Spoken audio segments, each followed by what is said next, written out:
the more dumber we're here. Yeah, the more dumber we are here on the table, the more knowledge we're going to be absorbing in. And that's what we're hoping for. That's the idea, my guys. But don't worry about it. This game, it's for all the marbles. The pressure and stakes are extremely high for Na'Vi and Malvinas Gaming. It's going to come down to execution here for Na'Vi as Malvinas Gaming have a draft which plays for itself. This is going to be very interesting to see. Ladies and gentlemen, Malvinas and Na'Vi with two good drafts, I feel. But I honestly, this game, I've said it before, 2 games in a row, I like Malvinas. This time, I'm going to have to side with Na'Vi. I feel like that Faramis was just very, very intelligent. They drafted themselves up into a corner with those 2 side lanes, but I think they rounded up pretty well. You know, they finished it up, they ended it off really well with the Faramis and the Yi Sun-shin to add a little bit more dimensions into their drafts. The main weakness of Na'Vi is that they're magic-based. Only the Yi Sun-shin deals the physical damage in the physical damage department. This means that both Hylos as well as this glue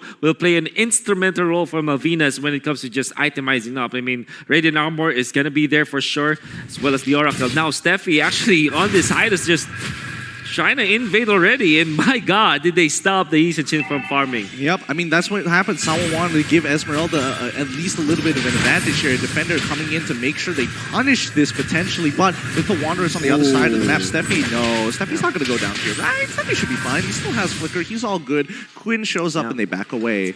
Gotta say, though, that is a Chad move by Steffi. He just went into the jungle and zoned Sunset Lover away, and actually, even though he is taken very low, he's forced to back away. It actually gives Bane a little bit more room to get that lead and to snowball in the first few minutes. Yeah. It's all about just who gets ahead when it comes to both Bane as well as the Yi Sun-shin. They're completely unique heroes, right? There's really not much when it comes to like the similarities between both junglers, but they are both objective-based. Very strong when it comes to neutral objectives and very strong when it comes to sieging. The only advantage for Yi Sun-shin is that he has vision. Speaking of which, speaking of that vision, Samuel as well as Nagib also trading very heavily on this mid side so far, but Lil as well as Adrian, this might be bad as Lil is in a lot of trouble. The Deadly Cash going to zone him off, and this is going to be a guaranteed kill here coming in. And you know, Quinn giving it over to Adrian, very nicely done. First blood by Razor going over to Malvinas Gaming. Really good rotations by Malvinas Gaming, noticing that again, bottom side has that lead, got that level 4 instantly. Let's just go towards there, you know, using the Deadly Catch is going to be an easy kill, and again, the Phobius we really can't do anything until he gets that level 4. Yeah. Teamfight composition-wise, this double quote-unquote fighter setup, at least for double tank setup for Na'Vi in the side lanes, is great. But when it comes to lane matchup, I don't want to be the Phobius in this situation, specifically because there's a lot of poke from the Clint. Here comes Singh. He's going to go into the split for him to buy some time. He ends up dying just in time as Nagib has naturally countered that glue perfectly, but they do lose Esmeralda in the process. Deadly Catch has already come out as Nagib is going to be dropping down his ult to put as much damage on towards the board. Sunset Lover, he manages to take the turtle just in time. Nagib sacrifices his life for the greater good, and you can see that Lil in the middle of this fight with Steffi so far. Sawo bails him out of that situation as Harley is going to clear up topside. Hey, Faramis Pride though!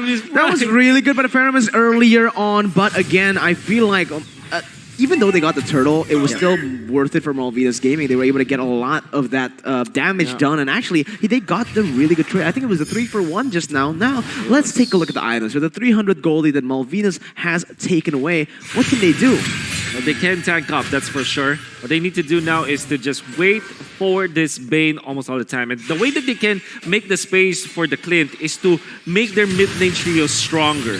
Yep, speaking of stronger here, Quinn already be dropping down. It's going to be the Mountain Shocker, which opens things up, giving the vision. Sawo sacrifices life 4 higher here as Nagib is going to be dropping down his ult, but it's going to enable the rest. Adrian is in some trouble. Don't dash, my guy. If not, it's going to be the demonic force that has already crippled Quinn. Can he get for a little bit more? They could go for this dive, but it's so far 3v2. Sunset Lover and Lil will walk away.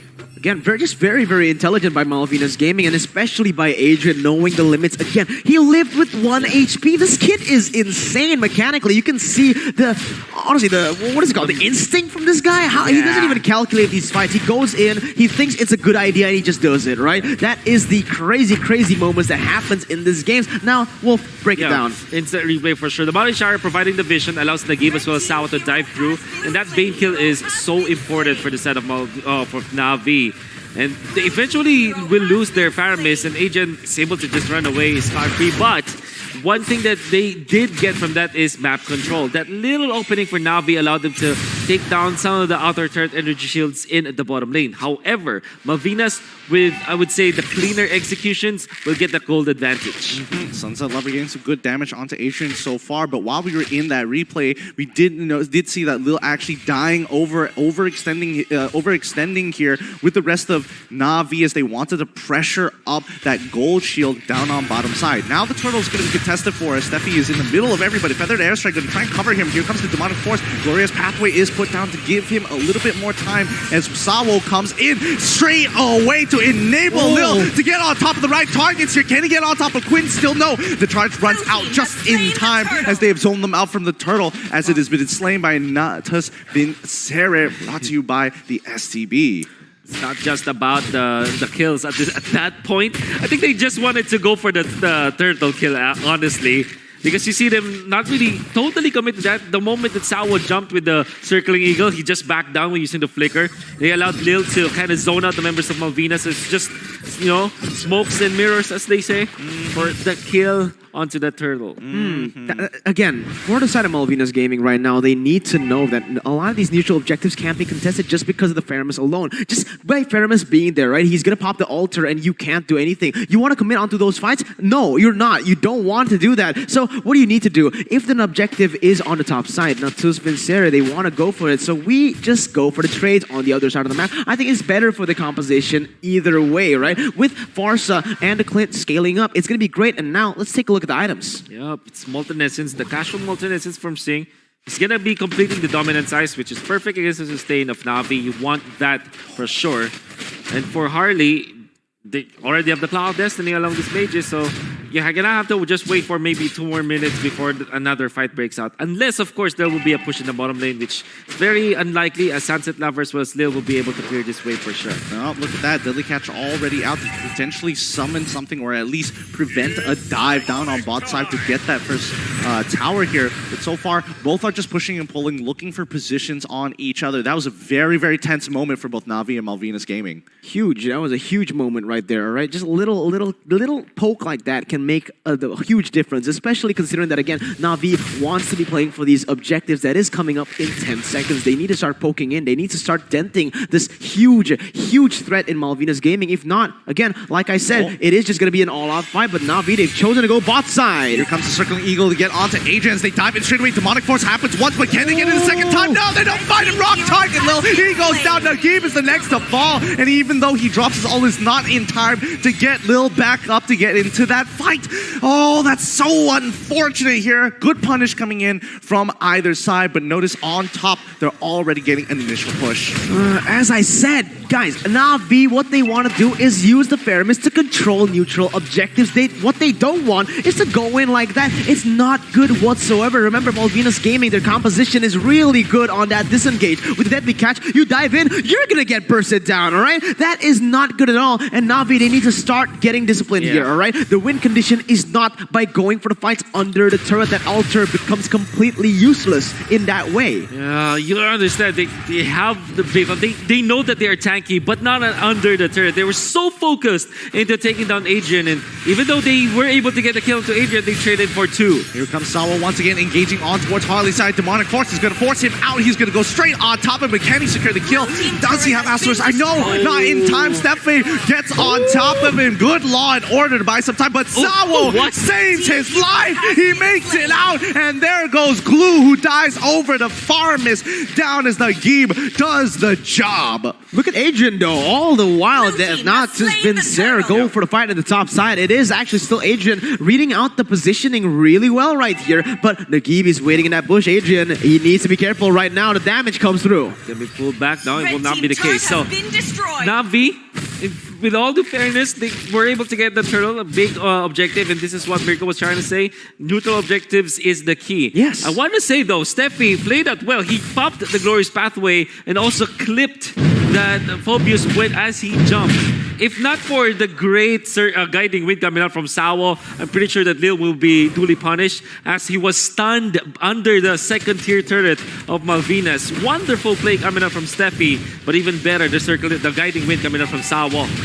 Yep, they're just shutting down Sing as well as Lil. Both sides taking a lot of damage, and you know they have some great counterplay. But Quinn is getting stronger and stronger. Those deadly catches, the more effective. Wait, hold on. Steffi is going to try and zone them out to actually trade that top tier 1 for bottom tier 1. Both sides not giving each other an inch. It's really good. It's really, really good right now. Again, NATUS VINCERE, they noticed that they were making a mistake by not going for the turtles, by not going for the control onto the neutral objective. But now you can see it's like night and day, man. It's night and day. When they play onto neutral grounds, they will get every single team fights. And MVG, they're forced to go for these team fights as well because that is their playstyle. And I really like it right now with the Mountain Shocker just giving out so much poke. Now, let's take a look at the items once again. Harley has started to scale. That Lightning Truncheon and the Clock of Destiny that has been stacking up. It is going to be really good, especially considering that Adrian is also on the way to that Thunder's Belt. I'm really just so happy to see that it's pretty even across the map. I mean, there's a little bit of gold lead for Na'Vi, but it's almost all the same.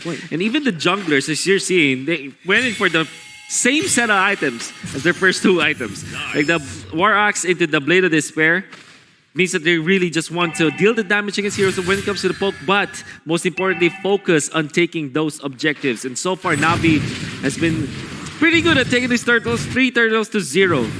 They've been doing a really good job overall, but now Malvinas Gaming wants to go for bigger fish. They want to get the Lord this time around, but every single time you see the Mountain Shocker, they start backing away, and they keep recently purchasing the Glaive. It's going to be tough, especially for Sing, who's been punished by Nagib multiple times at this point. It's just not possible for Malvinas Gaming to go for these neutral objectives. What they need to do at this point is either look for a pick first before they go into that neutral objective fight, or they just completely ignore it and go for the turrets, go for the objectives. Because again, in these situations, or maybe they can just catch the game before it even starts. Oh, Lord takes him out, but there goes Steffi. They trade 1 for 1 so far as Sawo goes in on towards Quinn's side, but Lil can't get onto the fight just yet. It's not looking good so far, and Nagib continuing to be an absolute nuisance for the time being, but here it comes. Sing, he's back. Nagib is already in shreds down. Oh, the split slit. Lord has been slain by Malvinas Gaming, but Defender is looking to punish anybody as he goes in for the flank. Falling Star Moon gets on top of Quinn, and it's not looking good so far. Sawo is going to ensure that the chase will continue. Sunset Lover doesn't want to go any further than this. Is Harley. He's going to get out of the Wings by Wings, but the Astra's Eye is going to take him outside